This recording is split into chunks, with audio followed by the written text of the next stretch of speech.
أعوذ بالله من الشيطان الرجيم. بسم الله الرحمن الرحيم.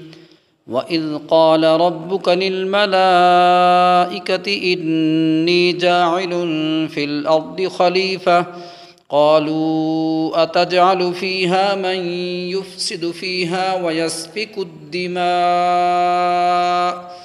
ونحن نسبح بحمدك ونقدس لك قال إني أعلم ما لا تعلمون. وعلم آدم الأسماء كلها ثم عرضهم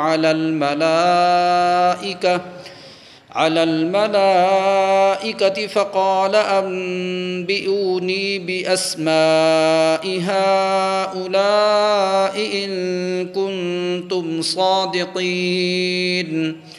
قالوا سبحانك لا علم لنا إلا ما علمتنا إنك أنت العليم الحكيم.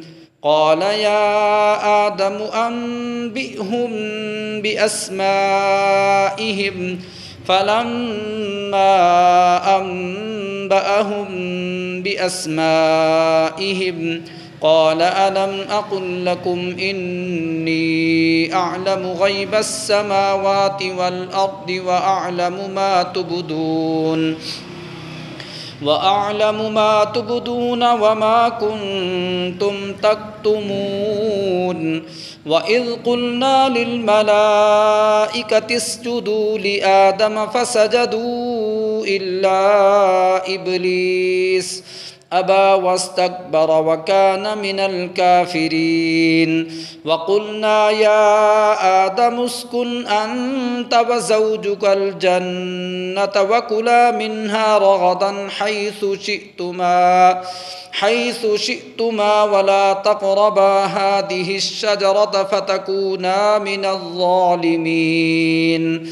فأزلهما الشيطان عنها فأخرجهما مما كانا فيه وقلنا اهبطوا بعضكم لبعض عدو ولكم في الأرض مستقر ومتاع إلى حين.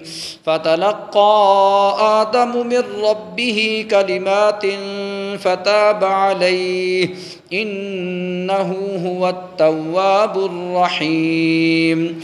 قلنا اهبطوا منها جميعا فإما يأتينكم مني هدى فمن تبع هداي فلا خوف عليهم ولا هم يحزنون.